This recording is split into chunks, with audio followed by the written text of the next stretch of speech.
Yo, listeners, what it do? Welcome back to another episode. You know what I'm saying? Another monumental show. This is the Wendy Day episode, man. But first of all, for those that don't know who Wendy Day is, let me kind of explain. You know what I'm saying? Back in the early 90s, the hip-hop scene was flourishing. But it was still at a point where a lot of rappers didn't know their business, didn't understand their business, was getting jerked in a lot of record deals, wasn't getting what they deserved from the record companies. You know what I'm saying? Things of that nature. Incomes. The young lady that decides, I'm going to stop what I'm doing in my life and I'm going to help these rappers. I'm going to help them understand their contracts. I'm going to help them get the best deals they can. I'm going to help them try to keep their publishing. You know what I'm saying? Keep their masters. Do unheard of things. You know what I'm saying? So she's very famous for putting the deal together for Cash Money. She's very famous for putting together the deal for Master P. She's very famous for getting Twister, the most prolific record deal at that time. It was like the best record deal in the history of urban music. But there's so many other things and so many other people she's worked with. So what I would say is do your research, man. Go to wendyday.com. You know what I'm saying? Go to Amazon. She got the book, How to Get a Record Deal, the updated version. Man, it's an audio book too. IWantARecordDeal.com, you know. Go to her YouTube page, you know what I'm saying? This is Wendy Day on YouTube, you know what I'm saying? Go to HelpfulAngel.com, RapResources.com, AskWendyDay.com. You know, she got a podcast, you know what I'm saying? Raponomics.com, IndustryReport.com is the blog. You know what I'm saying? There's no way you won't be able to find her. You know what I'm saying? She began what we call the Rap Coalition. So, like I said, man, y'all just need to really do your homework and really understand who she is and what her contributions to hip hop have been. And without further ado, man, we're gonna get into the show.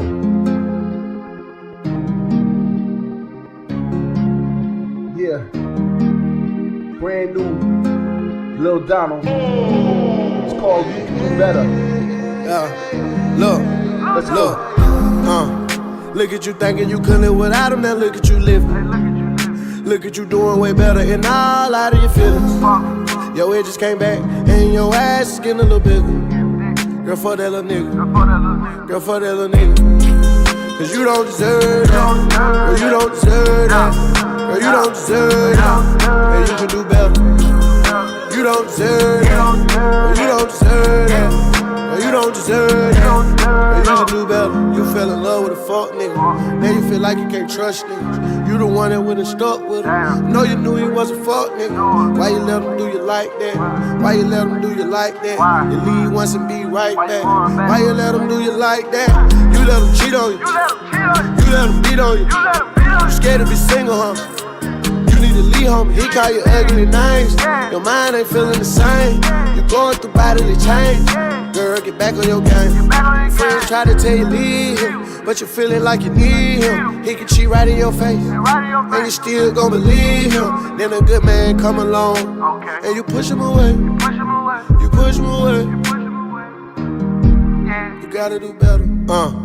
Look at you thinking you couldn't live without him. Now look at you living.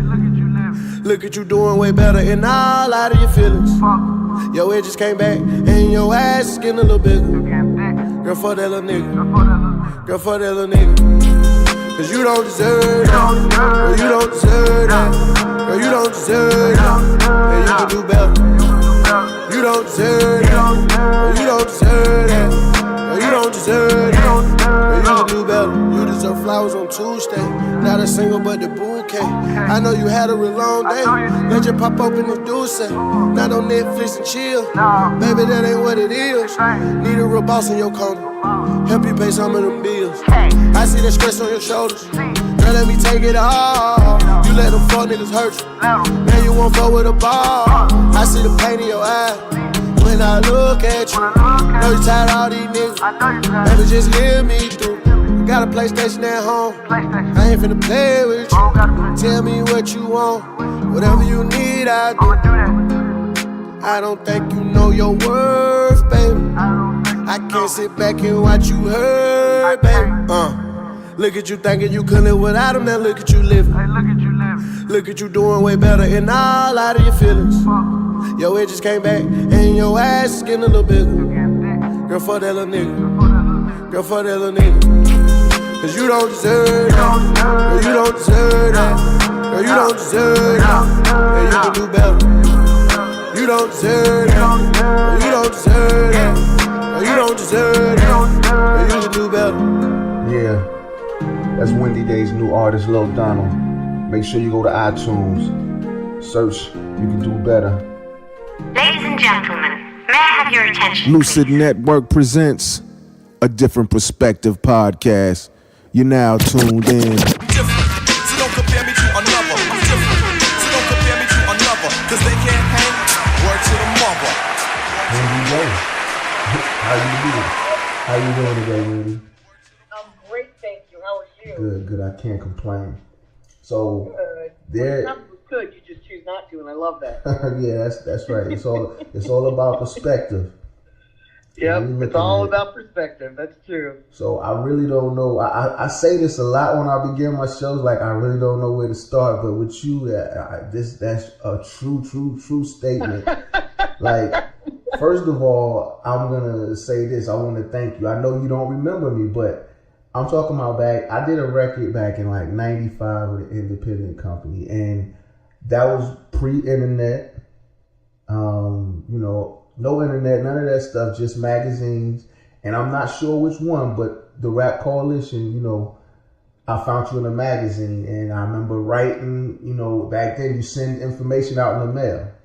Yes, I sure did. I remember being able to pick up the phone and call, and you would actually answer the phone. You know what I'm saying? Yeah. And like I said, I'm sure you don't remember me, but we have had several I would just call you with questions like, what should I do about this? And you would just tell me. Like, seriously, it's crazy. Yes. You would just sit there. I was like, 19, 18, still living in my mother's house. And, awesome. I was trying to make it in the music industry, and I would call, and it was like you would just answer the phone, and you would sit there for 20 minutes, 30 minutes. You would just talk to me and tell me whatever I asked you. And that was crazy. And then it was like years and years went by, and you popped up. Well, you never went anywhere, but I guess I lost, I didn't know what was going on with Rap Coalition for a while. And then, internet age comes in, and I start seeing you. And I got a face to go, like, this is the lady that I used to talk to on the phone. It was like, she's doing it, so I just want to thank you for that. Because there's been a few people along the way that actually touched my life like that and gave me these jewels that helped me and really helped me, and you were one of them. And so I want to thank you for that. And, First of all, you're so welcome. I wish that there were more of us out here doing that, and that for some reason people don't want to share information, which I've never understood. Right. Because information's infinite. It's not like if I'm sharing it with you, somebody else isn't getting it. You know what I mean? Right. It's liquid. It flows like water. I've never understood that mentality of people hanging on to stuff and not sharing. I don't either. I think that most people try to put a price on it, and that's something that you've never done. And I think that's why you are super duper crazy blessed. But let's go back to before the Rap Coalition. Let's go back to that. Let's go back to what made you, where were you at in life? I know the story, but where were you at in life, and what made you decide that, I'm going to help people, especially in the rap industry? What brought you to hip hop? Especially for free. For free. Which is kind of unheard of now, and was unheard of then. So I'm a little bit older. Right. I started listening to rap in 1980 when it started to go a little more mainstream. And it's so funny to hear myself say that, because like today it's mainstream. Back in 1980 it was not. Right. It was very much underground. But when it drifted from New York down to Philadelphia, for me as a fan, it felt mainstream, but it was not. Right. It was still very hard to find, very underground. But I loved the music. I loved the passion. I loved the energy. And, so I came to this as a fan. Mm-hmm. Fast forward to 1992. I was in corporate America. I was really unhappy. I was making a lot of money, but I wasn't happy. And I didn't know what to do with my life, and I hit 30 years old and I thought, well, geez, all my friends kind of know what they want to do. They have a trajectory and goals, and I didn't, and I was frustrated by that. So I started taking classes. I did what I always do when I don't know the answer to something. I researched. Right. And I took a class in New York at the New School, and the teacher was Burt Cadell. And Burt Cadell was an accountant to the stars at the time. He handled all the biggest stars of the day, from Madonna to Albie Shore to Puff Daddy to Luther Vandross. Like, he handled everybody who was anybody. And he was teaching this class, and in learning about the music industry, I learned that once an artist isn't generating a lot of money anymore, like, I don't even want to say at the end of their career, but once they cross that peak, kind of like where maybe a Drake is today, where they're still relevant, but they're kind of coming down the other side of their career unless they do something. Plateau. Yeah, past the plateau, unless they do something, different to stay relevant, which of course Drake is probably going to do, but just to put it into today's perspective, he was teaching us that people don't really want to help them, and they especially don't want to help an artist that doesn't have money anymore. Not like a Drake, but like somebody that may have had a career and the career is kind of dwindling. Right. Maybe they were a star like 5 or 7 years ago, and they've gone through all their money and they don't really have a lot of money. I learned that people don't want to help them, and I just thought that was really messed up. Right. And then add into that like the whole struggle of African Americans in this disenfranchised society. Like, I was that kind of disgusted by it all, and I decided that I wanted to do something to help rappers and producers and DJs, people that were in the urban music industry. I wanted to help them get a fair shake, and I wanted to help guys that were in unfair deals get out of them, and I wanted to help people that had leverage get into deals where they would have a large ownership in their own art form. Right. And that was kind of unheard of back in 1992. Right, and not only that, and I want to interrupt you, but not only go that ahead. Is the fact that, like you said, you were in corporate America, you were making plenty of money, you were a young, white woman, so you had no really stake in hip hop to do that. So that's why it was like awesome that you did it. That shows your heart. You see, you could have went in any other direction. Oh, absolutely. I could have even come into music and become a millionaire. Right, because with your knowledge, you could have took that in a different direction. Absolutely. If you look at the artists that I've helped get on and make music, if I had signed them to me and then signed me to their deals the way that like Jay-Z has done it or Puffy has done it, I'd be more successful than any of them, because my artists have sold more units than any what other. I'm waiting for, you know what I mean? What I'm waiting for that I don't understand why it hasn't happened yet is I'm waiting for them to start honoring you at these different award events. They don't give you your just due. I feel like you're overlooked. And thank you for that, but I think because I'm not really in it for the accolades, like I was never somebody that went public and said I did this or I did that or yay. And I understand that, and that's what makes you so great. But these people that you've helped, countless, without you, a lot of the artists that a lot of people love wouldn't be where they are. You understand? So I think that just these artists, everybody knows about the Cash Money thing, which we'll get into that, but there's a slew of other artists that I've never heard just publicly thank you. And I know you're not looking for it, you know? I know you're not looking for it, but I've never heard, and I'm not saying all of them because I haven't heard, you know, I'm sure there's things that I've missed. And I'm sure that a lot of them are thankful. But I just feel like the way that you've helped people, you know, the industry, the artists, the fans, the whole machine owes you. You know what I mean? The whole machine owes you. I think the accolades make me uncomfortable a little bit, like they embarrass me almost, because that's not what I'm in it for. Yeah.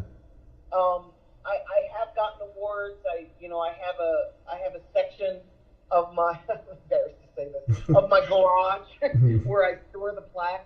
Okay. Because like I don't hang them on my wall because well, I was wrong, man. That's good that's not what. Yeah, I mean it's. You know what matters most to me is just somebody to say, "Hey, thank you." Like what you did matters. Yeah. And I do get a lot of that. You know, I get a lot of love.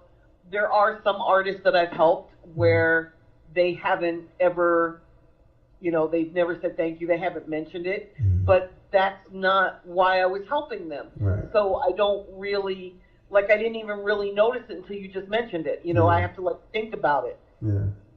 You know, I've had artists tell me that I haven't done enough for them, even though they've gotten $10 million deals. Yeah, you know, crazy. so it's a little crazy. It's all perception, and it's all in the level of knowledge that someone has. Like when I got Cash Money, that deal, they didn't realize how great that deal was, because to them, they didn't know what a great deal was. They didn't know what a bad deal was. Right. They had never had a deal before. Yeah. So to them, it was just a deal, and it was nothing magical.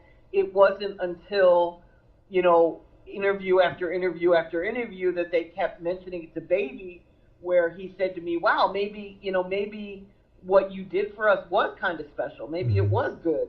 Maybe it was great, even." Right. You know.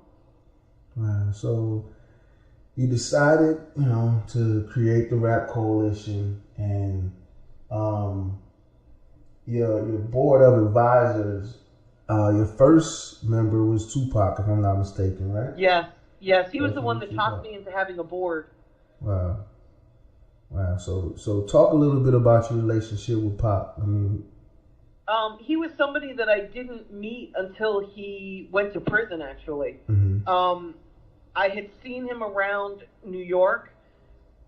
We would go to the same clubs. We'd be standing in the same lines to get into the same clubs. And he was always very loud and boisterous. And, you know, he was kind of the opposite of me. Like, I always roll everywhere alone. I'm kind of quiet. I stick to myself. And he was the opposite. He always had a huge entourage.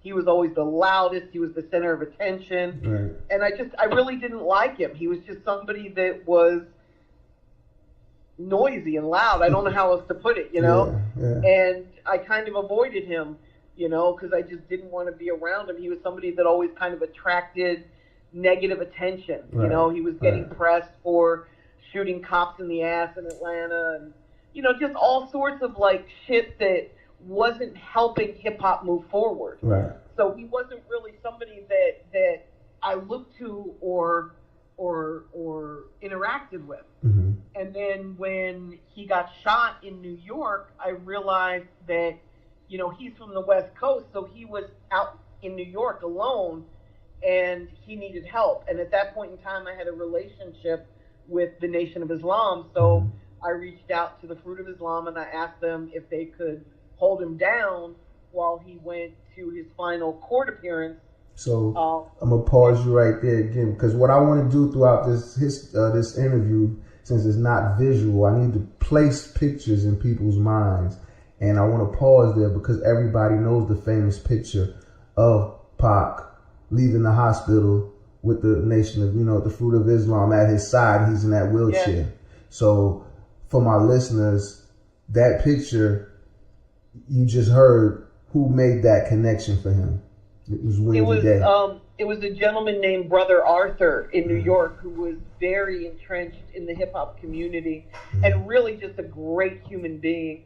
And the Fruit surrounded him and protected him and kept him safe because they didn't know if what had happened at Quad Studios was just a one-time event, you know, like a random opportunity robbing, or whether it was retaliation. Like, nobody knew at that point in time. You know, there was no internet, so really there was just gossip, and we all know how accurate that is. You know, so I had asked the Fruit not to mention me, not to say anything, because it just, you know, it wasn't about that. Right. And I guess somehow Pac found out, because he wrote me a letter from Rikers Island, and he thanked me for the love that I had shown. Right. And he said in his letter, you know, that it was nice to be respected for the quality of his music. Right. And when I read that, I kind of laughed, because it had nothing to do with his music. It was, you know, here's the guy from the West Coast that's out on the East Coast alone and has no back. Right. And I just felt like he needed to be protected as a rapper and as a human being, not because I liked his music. The truth is, I didn't really listen to his music at that point in time. Right. So I wrote him back and I told him that. And, you know, I was really kind of an asshole to him. You know, I said, you know, you're somebody who's just loud. You bring negative attention. You're more of a detriment to hip hop than you are a benefit. Right. Like, I really kind of went in on him, because it pissed me off that he thought that I was on some groupie shit, you know? Yeah. And he wrote me back, and I cringed when I opened the letter, because I just knew he was going to be like, fuck you! You know what I mean? Like, I really expected him to be the Tupac that but we he all had know. He had to respect that even more. He respected it immensely. Right. First of all, he respected my honesty, and then he's like, wow, for somebody to help me who doesn't even really like my music, like, you're a special breed. I need to know more about you. I need to know who you are, and tell me more about Rap Coalition. So they moved him to Clinton, which is up by the Canadian border. Right. And I sent him some books. I sent him The Prince, Machiavelli. I sent him How to Win Friends. And you sent him the Machiavelli book? Yeah. I sent him, you see where this is going, right? Yeah. I sent him How to Win Friends and Influence People. I sent him just a lot of really positive self-help books, and books that were my favorite books. And then he would read them, and then we would discuss them, you know, and we got really close, writing back and forth. You know, it was to the point where, you know, we were dashing off a letter like every other week to each other. So, you know, we built a relationship based on intelligence, and he really loved what I was doing. He gave me a kick in the pants that I needed, because at that point in time, I was a little bit frustrated. I was about 4 years into the music industry, and I felt like a lot of rappers still weren't taking me very seriously. Right. I had just done Master P's deal, and the East Coast, where all the press was based, refused to cover him because they just didn't like his music. Right. They thought he was anti-hip-hop. Right. So I was frustrated, and I really didn't know, as a white female, how to be taken more seriously in hip-hop. Right. And, you know, he was as honest with me as I was with him. He's like, you know, Queen, what did you think? Like, you're coming into a black art form, and you're being a bleeding heart liberal, helping people for free. Why would anyone take you seriously? Right. You know? Everybody's thinking you have an agenda.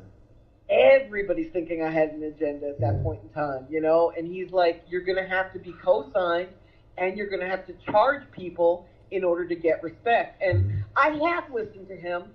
I set up a board of advisors to help me. He was on it, Vinny from Naughty by Nature, Chuck D. Like, I had a lot of different rappers who could give me feedback and tell me, like, what areas I should focus on to better, you know, help their careers and rap careers in general.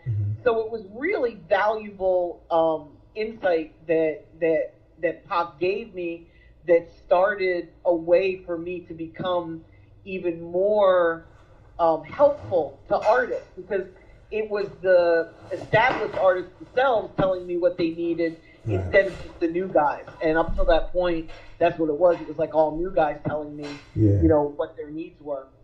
So was the Master P, was the No Limit, was that the first deal that you put together?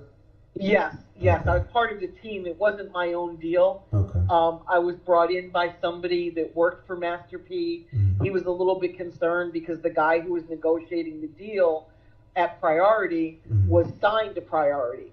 And he was worried conflict of interest. Yeah, he was worried about the conflict of interest. And it's funny because there was none. Yeah.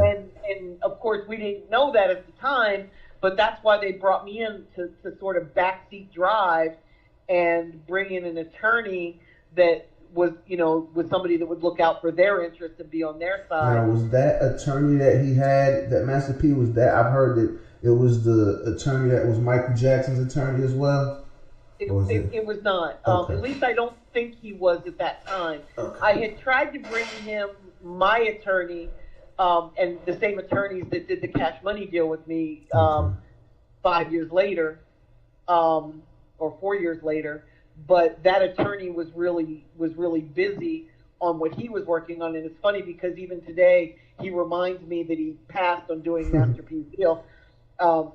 Here we are 20 some odd years later, 25 years later, and he, that's still the bane of his existence that he passed on that, which is really funny. Let's talk about how hard, like you said, that might have been, because I'm going to set the scene from my perspective at that time. I was one of those New Yorkers that you're talking about that was like against Master P, right?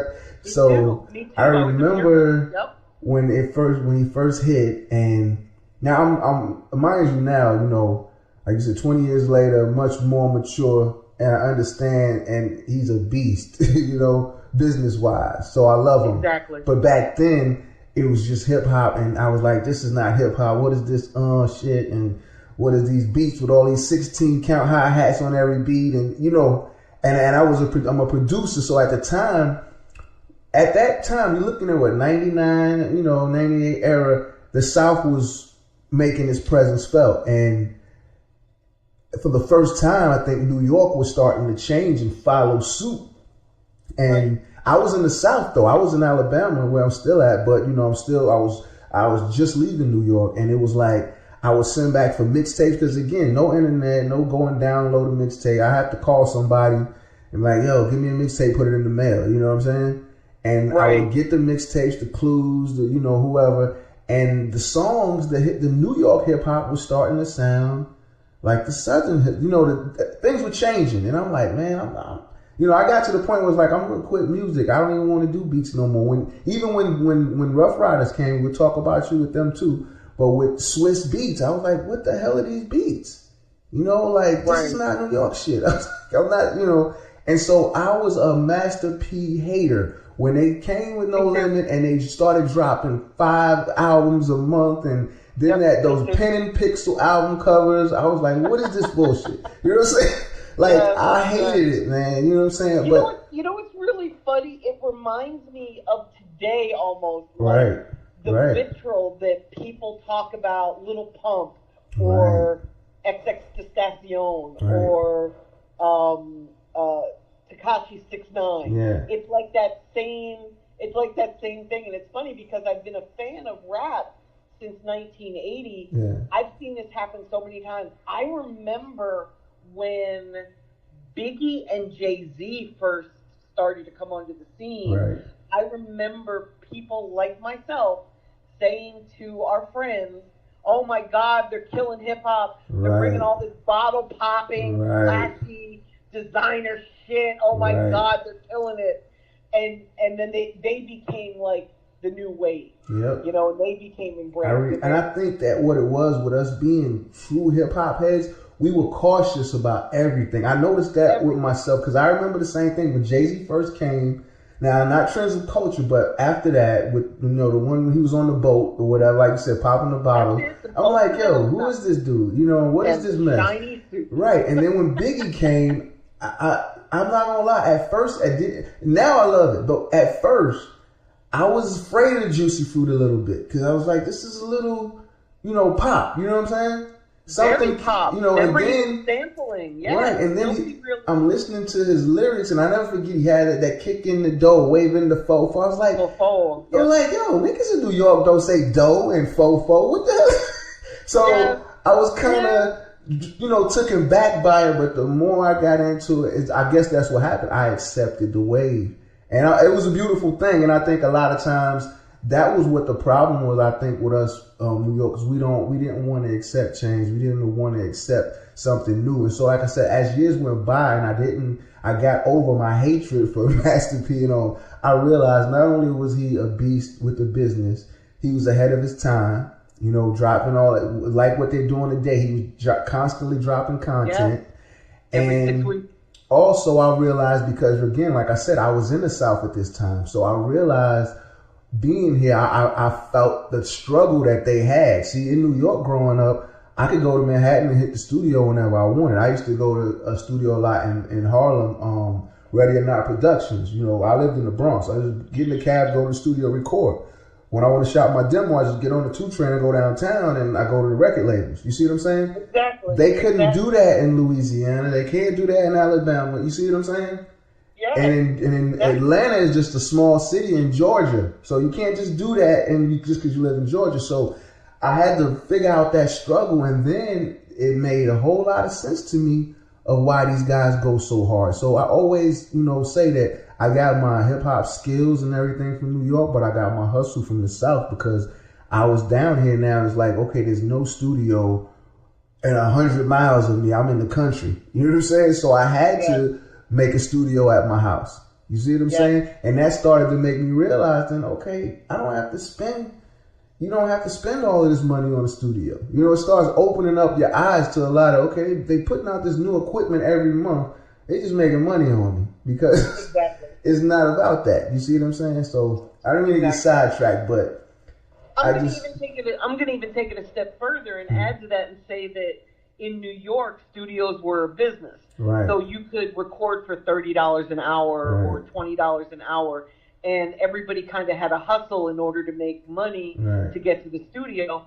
In the South, it wasn't like that. It would be like one guy, like KLC from Beats by the Pound, would have a studio in his crib, and if you wanted to record, you had to make friends with KLC, because it wasn't commercial at that point. Like, you couldn't really pay $30 an hour. You know, you had to know somebody that knew him. You had to know somebody who knew somebody who knew somebody, and you had to have some talent, because if KLC was gonna stop recording Mystical in order to record you had to have some benefit to bring to his opportunity. And what it did was it created unity amongst rappers, and that's why you see like areas like Atlanta where all the rappers kind of get along and kind of interact with each other. And that's a beautiful thing in this day and time. Yeah, it's a beautiful thing, the way they I like how they do that. And then you're right, in New York, I hate to say it, but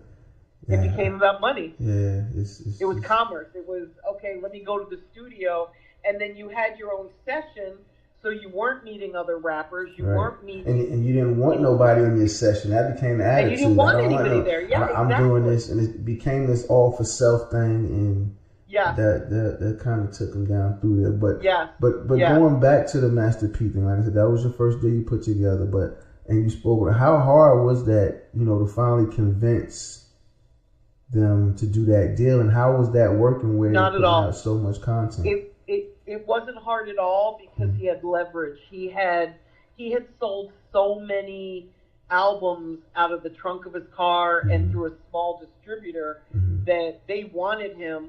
They didn't see the value in him. So when we asked for the masters, they were happy to let us keep them, because they didn't think there was any longevity. Their mistake. Live and learn, right? Yeah. Live and learn.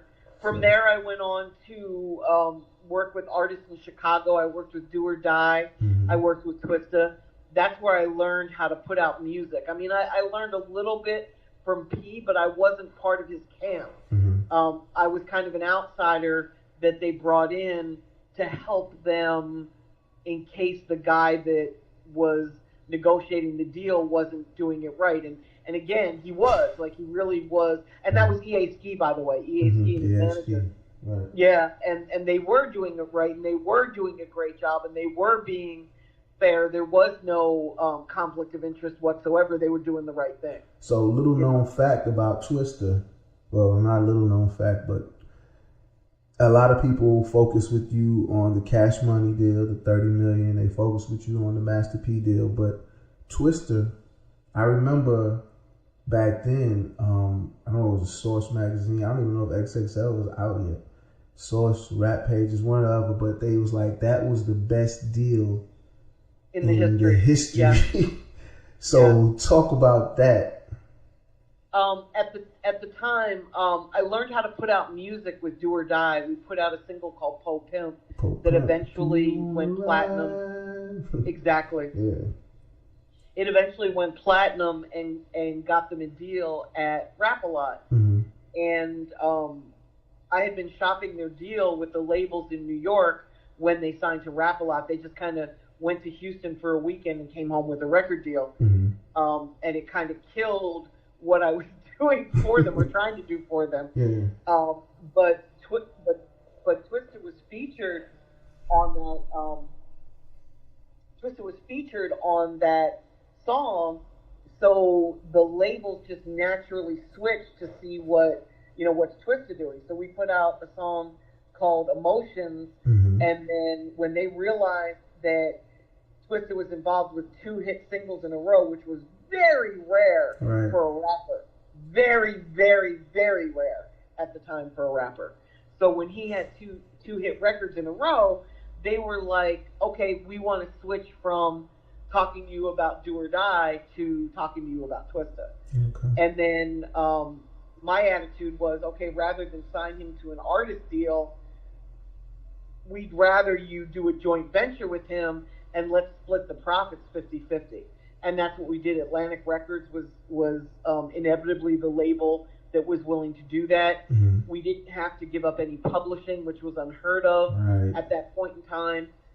We didn't sell a piece of his publishing. He got to keep 100% of his publishing. That's great. So that's why at the time they were calling it the best deal. And what's funny is, like, I always used my last deal as my starting point for the next deal. Right. So I was always kind of outdoing myself from his deal. I played a role in Eminem's deal. I played a role in the Cash Money deal. Of course, everybody knows me for that. David Banner's deal.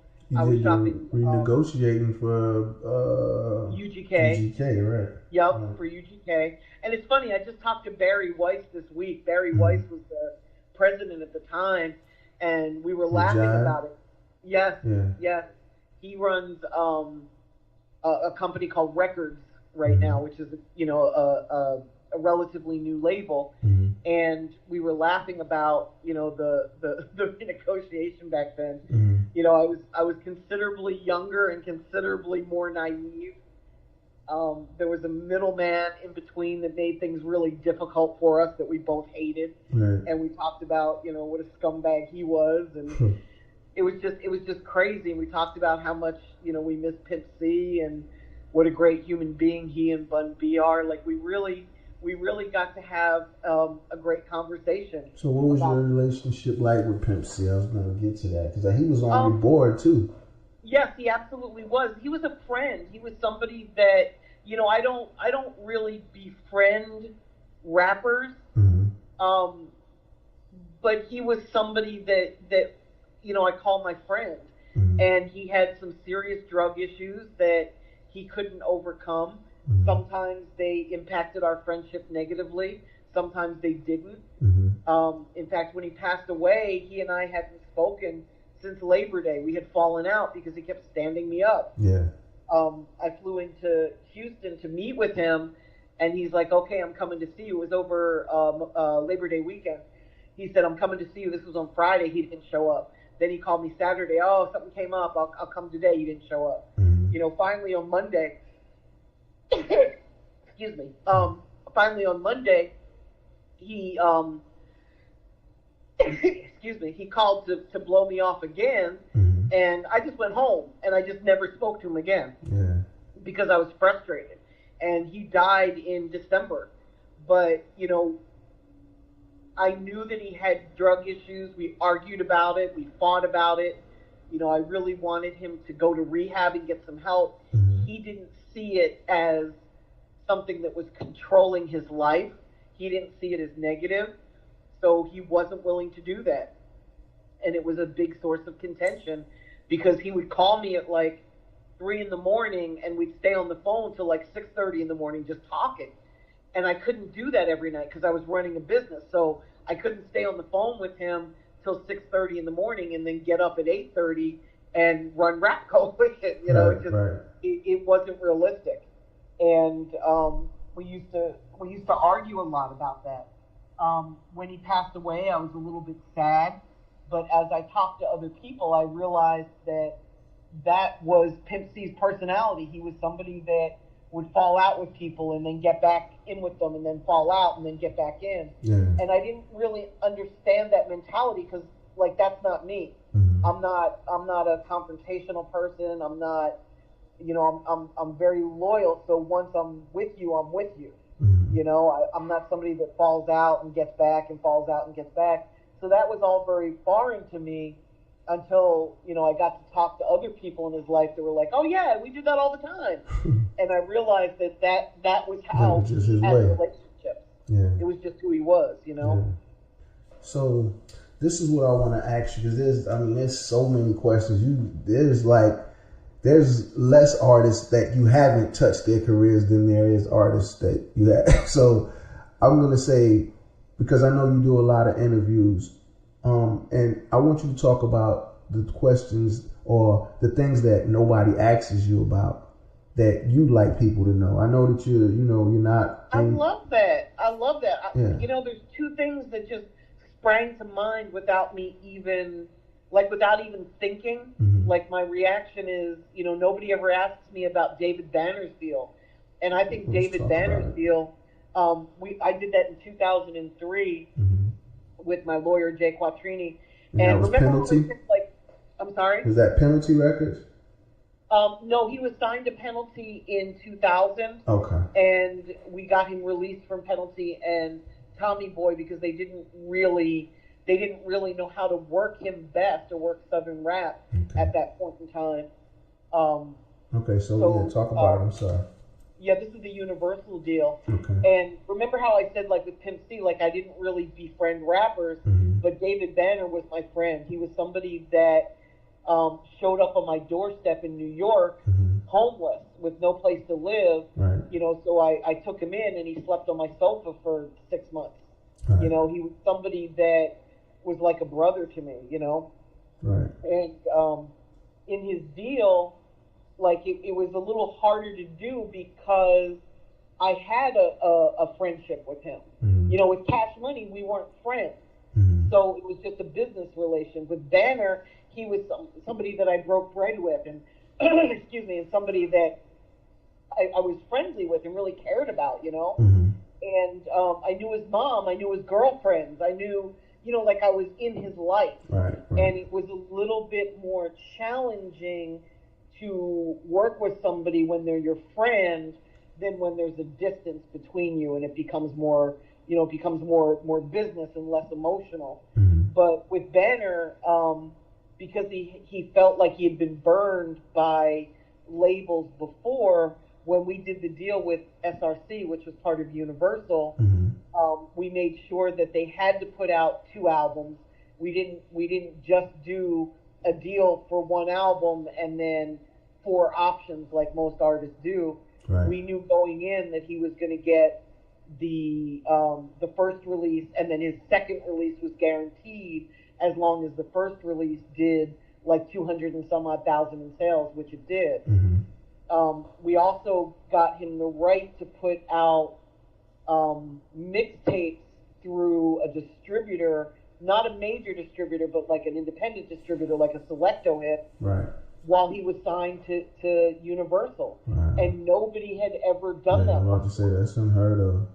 Yeah, it was unheard of, you know, and I got the idea, honestly, from 3 6 Mafia, because they were signed to Sony, and Sony was going through a lot of turmoil, so they weren't putting out records as frequently as they needed to. So 3-6 was going to Selecto Hits and putting albums out just in the South. And I wanted Banner to be able to do that too, but I wanted him to be able to do it legally. Like 3-6 was doing it, just hoping that Sony would shut them down. Yeah. Exactly. And I wanted to be able for Banner to be able to do that, you know, without any negative repercussions.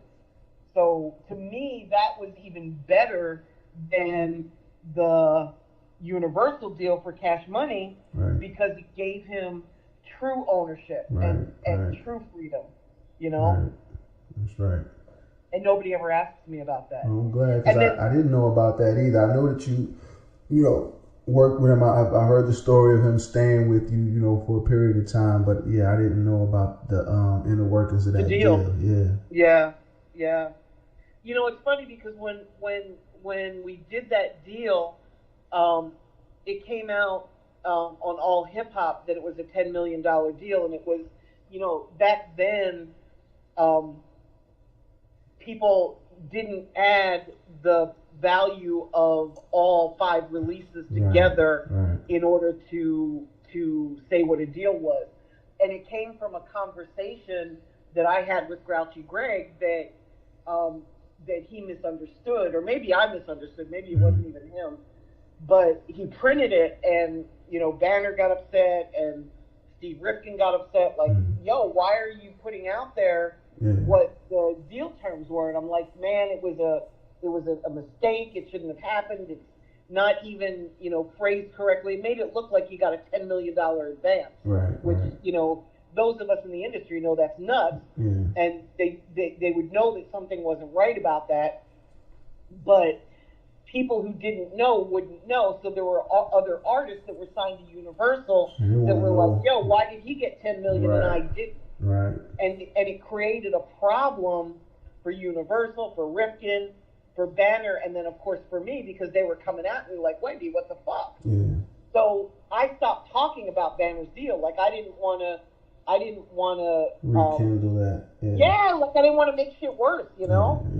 So I stopped talking about his deal. So I've never really gotten to explain how amazing Banner's deal was, and how it could first out right here on Different Perspective podcast. Exactly.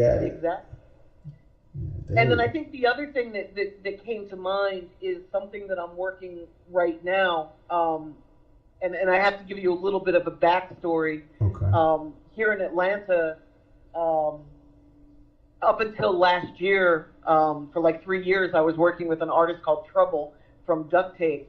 And it was very challenging to work with Trouble because he wasn't really doing everything that I needed him to do in order to become a superstar. But he was blowing up. But he can't stay out of trouble. I love Trouble though. Well, his name is Trouble. I know who he is. I know who he is. And he's actually a great guy. Like I really love Trouble. He's just a really good human being. And it was just frustrating because my husband and I were working him, and we couldn't really get him to do everything that needed to be done in order to get him to the next level. But somehow his buzz was growing, and he was getting to the next level anyway. And he decided that he wanted to sign to a major label, which I didn't necessarily agree with. But I stopped working with him and moved on.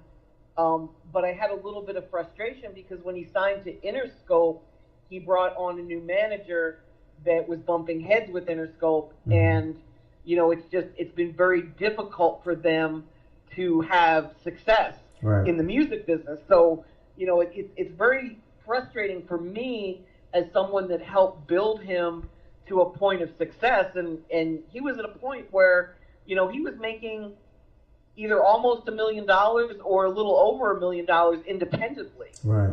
You know? So let me ask you, $200,000 a month in shows. And why did he decide to go with the Interscope deal? I don't know. I heard about that and I didn't understand it. It could be because they were willing to give him a couple $1 million up front. It could be because the new manager that he had hired knew that he would get a 20% cut of an advance, and chose that would be the way. It could be because at that point in time he was hanging out with a lot of signed artists like Future and Thug, and you know, when you're unsigned and everybody else is signed, you kind of feel like maybe you're not successful yet. So it could have been any of that. I really don't know. You know, I never really talked to him about why he wanted to do it, but it was very frustrating for me to have put in 3 years worth of work and build him to a level of success where people in the Southeast, you know, in our region, really knew who he was. Like he was at one time the biggest artist in Atlanta. Yeah, no doubt. And then when he signed to Interscope, like that buzz just went away. died, just went away. Yeah, like, and it was very frustrating for me. Because I think he had a Breakfast Club interview. He did. And that's when I was like, okay, why would you sign a record deal? Like, you've been killing it, you know, like, I didn't get that. He was poised to make, you know, as much or more money than he was getting from Interscope, and he had 100% ownership. So I didn't really understand that, you know, or 50% ownership because he had an investor. Sometimes we're caught up still in the dream of just being signed. Exactly. Sometimes exactly. You know, it could be anything. Yeah. So, you know, I was just a little bit frustrated, and you know, sometimes when you have a success, you wonder, was it a fluke? You know, could I do it again? And then there's a reason for me telling you all this. And then along came an artist called Little Donald here in Atlanta, and Donald had been signed to a production company. He had delivered the 5 albums that he was contractually required to deliver, and he came to me with a song called Do Better, which is a song about domestic abuse, and it's an amazing song.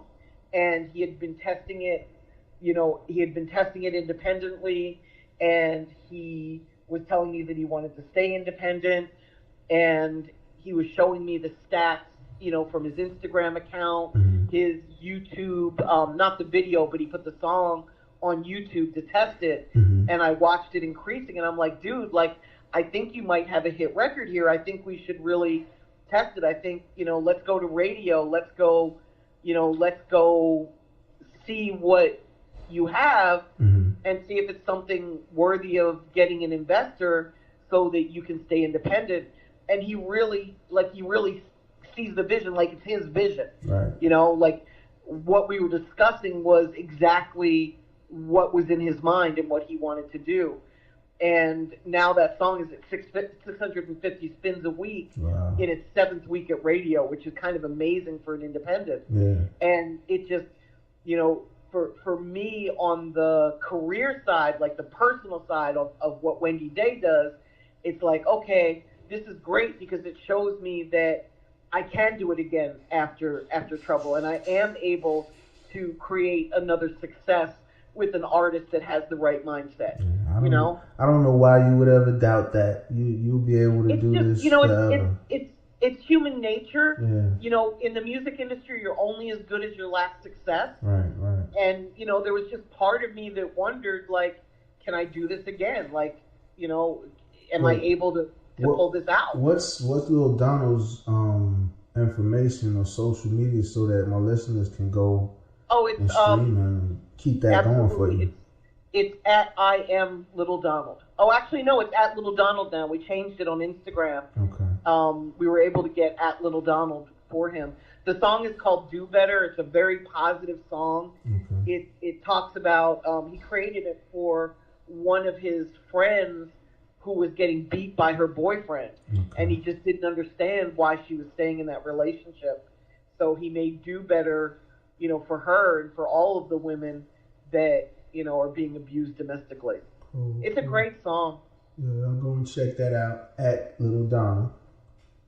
Exactly. Support Lil Donald. Lil Donald. Yeah.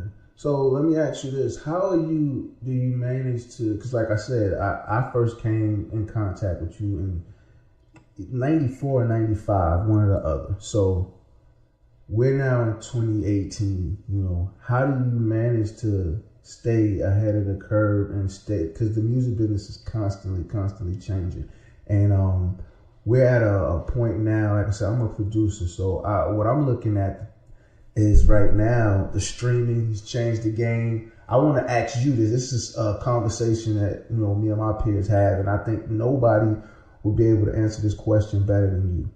What we're of the mind is, or what I'm of the mind is that the industry did suffer a bit, with the changing of the internet and the streams and everything. But I feel like they figured that out, and they figured it out to a point that they really not letting the general public know or these artists know, and they're still pretending that there's no money in the game and this and that. And I think that that's not true. But I also think that it's not true. You're right. Yeah, and I think that the way the game is going, like especially with the producers, with me, is having client base instead of just making beats for this person, that person, getting clients, and a lot of people are using the Google ads and all this analytical stuff where they're able to target their audience. And if you can do a project and you can target and build your fan base to 10, 20,000 people worldwide, and you can just target those people, you can be pretty successful. Yes. Just selling online and doing your shows. And I think, that's what I'm looking forward to right now is as a producer, I can start to charge more money for music like we used to, because the artists will be able to afford to pay you more money. If you got artists that are bringing in $200,000-$300,000 a month, they don't mind, spending $10,000 a beat with me. And if I've got 100 clients like that, you see what I'm saying? Yeah. So I feel like that's the direction that the game is taking. But I want to know from you, because nobody's further inside than you. What do you think? I heard all of the major labels complaining that they weren't making money, and sales definitely declined, and there's many reasons for that, but it was really over exaggerated. It's sort of like, in life, if you're making $500,000 a year as your salary, and then that drops to $100,000 a year, you feel it. You feel the pay cut. Right. But let's face facts that $100,000 a year is still a lot of fucking money. Right. So I understand that it's less than what somebody might be used to. And I think with the labels, it was sort of that. Throughout the entire 2000s, which is when the labels were complaining that they weren't making money anymore, all of my independent clients were making more money than ever. Right. It became so much easier because we went right to the consumer. We went right to the fan. We no longer had to go through, a major label in order to reach the fan. Right. We were able to buy radio. We were able to get playlisting. We were able to get everything that they could get and keep 100% of the money instead of doing a deal with a major label where you would get 12% to 18% of the income and have no ownership, right? Because you'd have to give up your masters in order to get the record deal, So I saw them complaining, I heard them complaining, but that wasn't my experience or my clients' experience. Like, my clients all even today, make a really great living streaming music and selling some downloads and even some CDs here in the South. Right. My clients are still making an awesome living doing this independently. Right. And that's what I see, and that's what I think. And like I said, I think they put that out there, and everybody goes, the game is the money. It's energy. Energy can't be destroyed. It's just redirected. Exactly. It's just redirected. And it's not like any of us heard a downturn in the amount of music. Like, music was still in movies, music was still in TV, music was still driving by in cars as they drove by. Right. So it's not like we could see a downturn, in the music. It was still everywhere. So the whole thing didn't really make sense to me. I also think another problem that like nobody's really talked about is how people in the labels and people that are the gatekeepers, the DJs and those who control the music industry are getting older. You know, so like our favorite rappers from our era are all in their 40s. Right. You know, the guys that are running the record labels up until last year were all in their 40s, 50s, and 60s. Right. And the thing about rap is it's young. It's a young It's a young man's game, Yeah, like our fans are 13 to 26. Right. That's you know, and here are these 50-year-old people making decisions of what a 13-year-old or a 20-year-old or a 25-year-old is going to like, and it's ludicrous. Right. You know? Right. And I think that is another thing that forces, again, the bedroom artists to put their, you know, I had the same thing went on with me the same way I felt with Master P back in 99 is the same way I was feeling up until about a year and a half ago with the new trap and, you know, all the internet and all this music, until I realized that you got to ride the wave. You got to change with the time. You know, I was refusing to sell beats online. Like, I used to get $5,000-$6,000 just to submit a beat for a remix or something. Like, I'm not going to sell a beat for $15 on the internet. You know what I'm saying? But then I started doing the numbers and I started realizing, you know, okay, there's a different way. It's the consumption. When we were growing up, we had a Walkman. You know, we could pop the tape in, but you got to think about it. We go get a tape. You had to probably, if you were a kid, like you said, that demographic, you had to get your mother to take you to the record store, get the record. You couldn't listen to it till you got home, and then you could listen for a little while. Then you couldn't listen when you was in school. You couldn't listen on the way. You know, we actually went outside and played. You know, all this different stuff. So an album could last us a year, 2 years. You see what I'm saying? Whereas now that they're constantly consuming.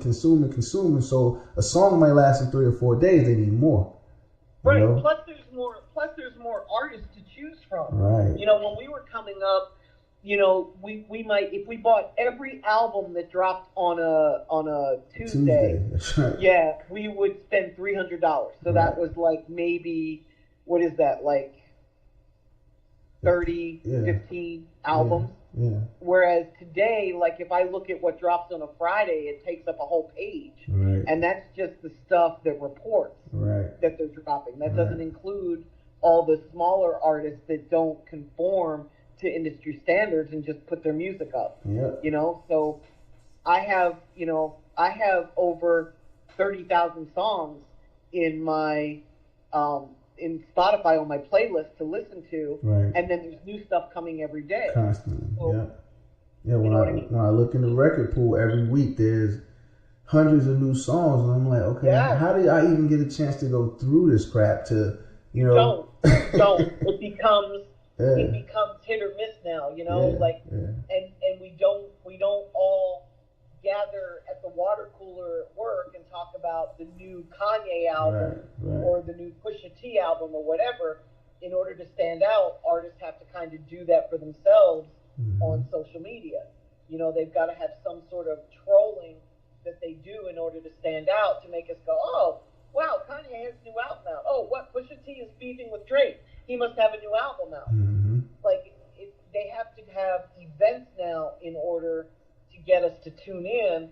And even when we tune in, we don't just have one album to listen to for a week straight anymore. You know, we've got too much music at our disposal. Yeah, so by the time you get a little focused on that going on, there's something else coming. Exactly. So you just got to really make great music, and you got to focus on who your fans are and deliver to them and please them, and, you know, eke out a living based on the followers that you do have and the fans that you do have that are willing to spend money to stream your music and come see your show and buy your merchandise. Right. So what do you see as the new music business model, and what do you see, or where do you see the music business in the next 5 years? I can't predict 5 years because technology changes too quickly and everything moves too quickly. You know, I used to be able to predict 5 years in advance back in the 90s. because time moved much slower Right. than it does now. But I can predict maybe the next year and a half Mm-hmm. that it's just going to go more and more independent Mm-hmm. as these companies like STEM are popping up that are offering 95/5 splits Right. with artists to get their music on all the platforms. Mm-hmm.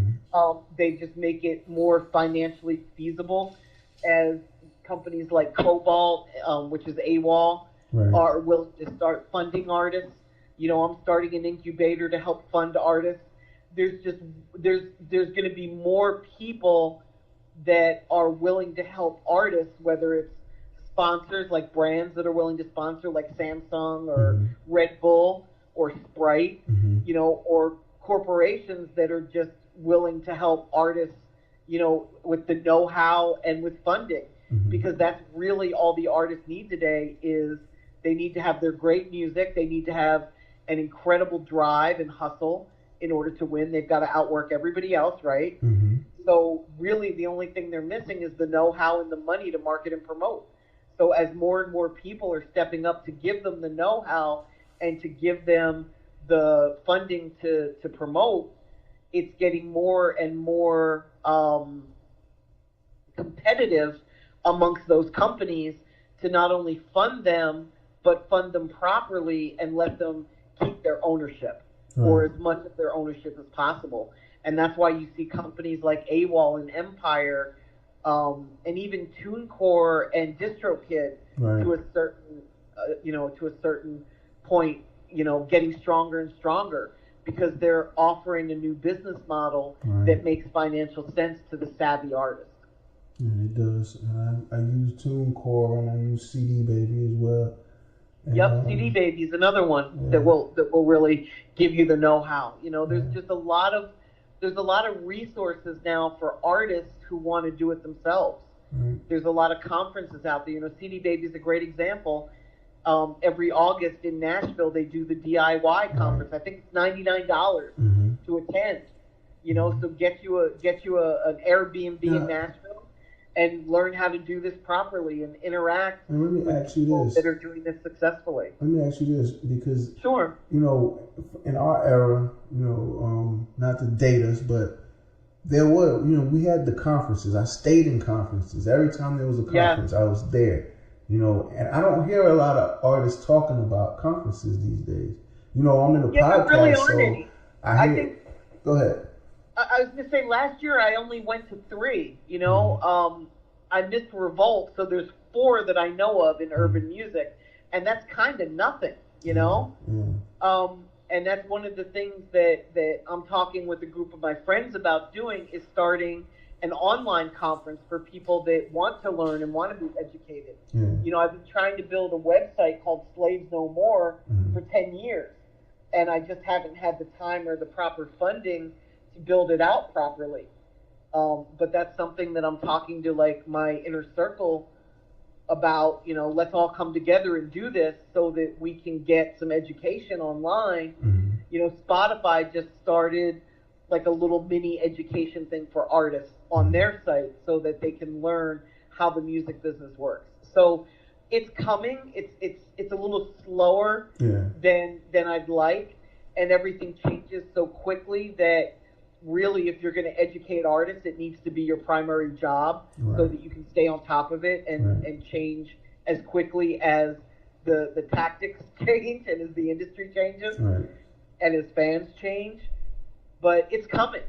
I think all of that is coming, and it's going to revolutionize the way. There will always be major labels because Right. artists will always want to become pop stars. They're going to want to become Drake superstar type large. Right. And right now, if that's your goal and if that's really your ability, you kind of need that. Mhm. It's going to be very hard to do that independently.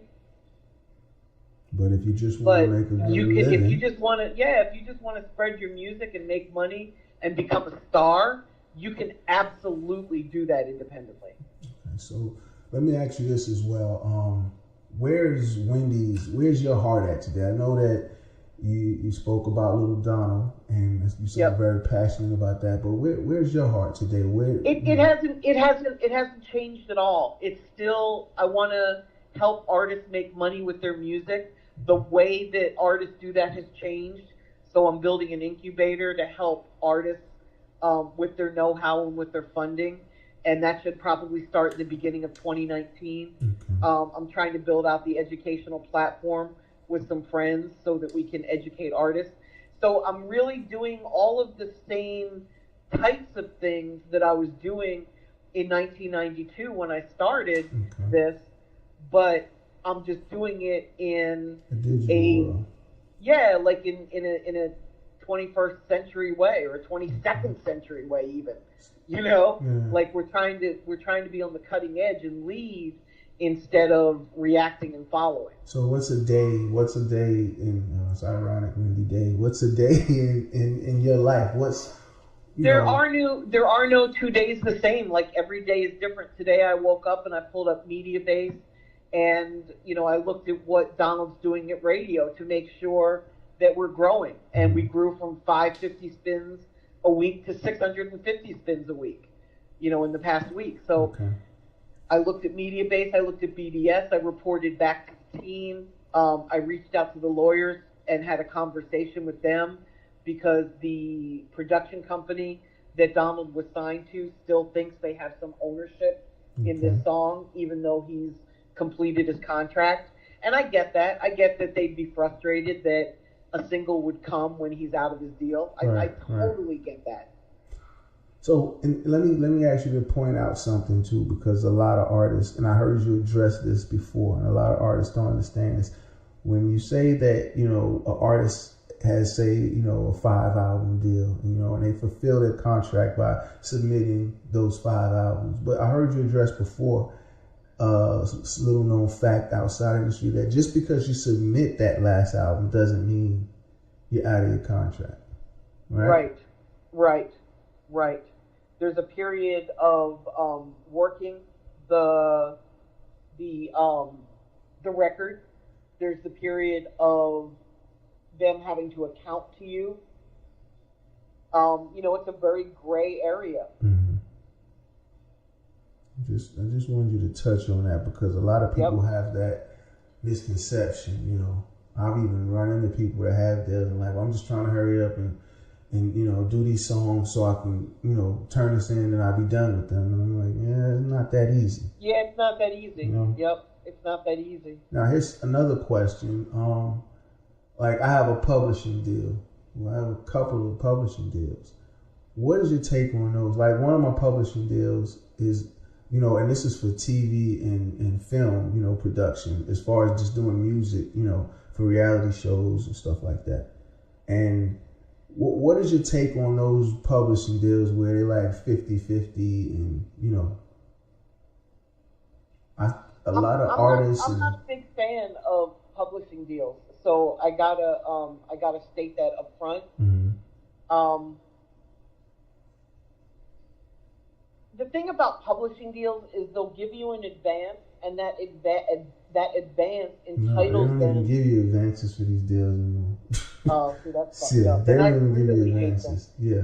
I really hate them. Because the move a lot of people are making now, like I said, is towards the film and TV, music wise. And they're not even giving advances. It's just, 50-50 for 3 years. And yeah, it doesn't make sense. It doesn't make sense because you can go to a company like songtrust.com and they'll administer your publishing worldwide and you don't need to give up any ownership. See, my problem with pub deals is that 50-50 ownership. Yeah. Because, and if they don't give an advance, that's even more unacceptable to me.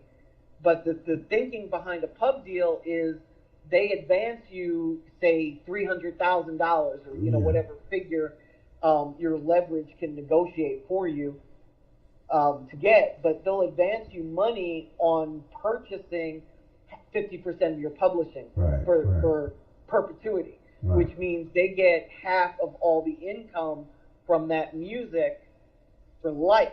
And I think it's life plus. Is it life plus 25 years? Yeah. I forget what the term is, but it's like some ridiculously long. That's it.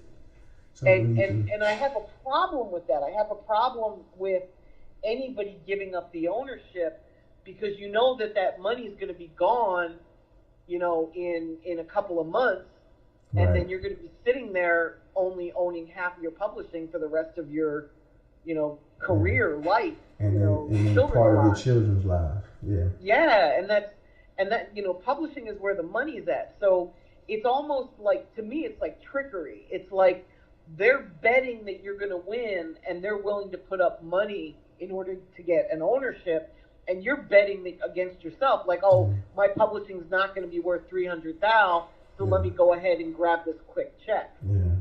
And it's crazy to me, and there's so much information and knowledge out there about publishing deals that the fact that people still give up half of their publishing just floors me.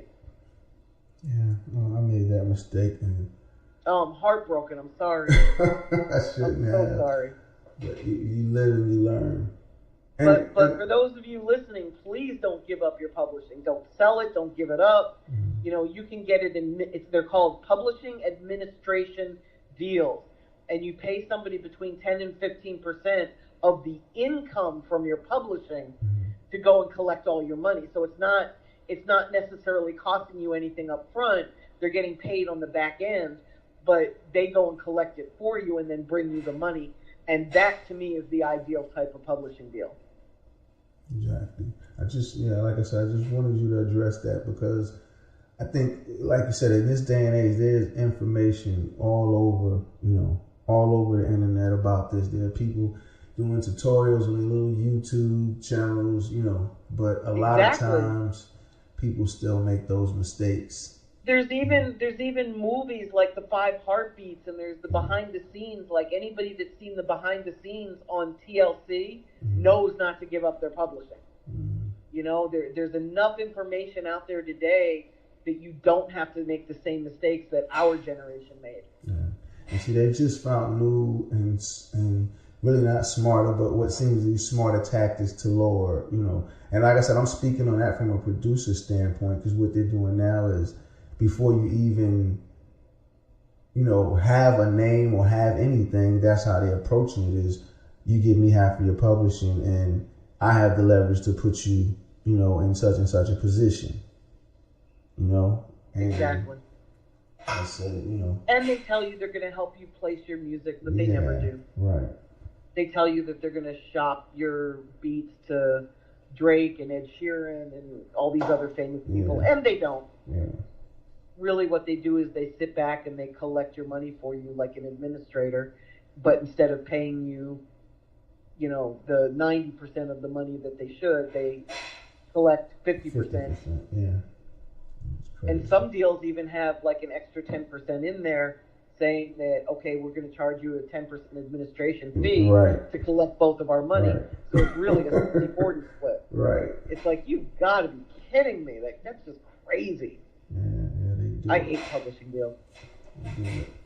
So like I said, I really valued your time, and I really appreciated you. And there's so many, I don't know, we're going to have to do a part 2. Because I would love that. There's so much stuff that we didn't talk about. Yeah, so much stuff we didn't get to. Because your list is, ridiculous. Like you said, we skipped from Master P up to now. You've done some work with like YF and Lucci and Trinidad James. Yeah, you did Eminem. Let's talk about the Wendy, Eminem deal, and then we'll skip to something a little. We'll do a part 2. Yeah. Yep, we'll do a part 2. That'd be awesome. Yeah, we're gonna do that. And like I said, so I really appreciate it. If you want, go ahead and give your social media and everything is at Rap Coalition. But more important than my, Instagram and Twitter really are the free videos that I have on YouTube. Mm-hmm. If you go to youtube.com/thisiswendyday, it's youtube.com/thisiswendyday. I've got 100 and some odd how-to videos for free that talk about how to do stuff in the music industry, Cool. And don't just believe what I say, like do the research. Watch my videos, learn from them, and then go do the research. Make sure what I'm telling you is accurate and works for today's music industry. Because it changes so quickly, these videos are going to be up for life, So you may be learning something that worked 2 years ago when I made the video. So just do the research. Use them as a starting guide. No doubt, no doubt. So once again, Wendy, I thank you. My pleasure. Thanks for doing this. No doubt. I know you don't make money doing a podcast, so I really love that you're sharing this. Like, yes, it's amazing that you're doing this. Yes, it's out of the love, and definitely because, you know, it shows. I want everybody to know you and appreciate you as much as I do. Thanks, so, babe. like I said, we'll definitely get back for a part 2. Until then, be easy. All right, peace.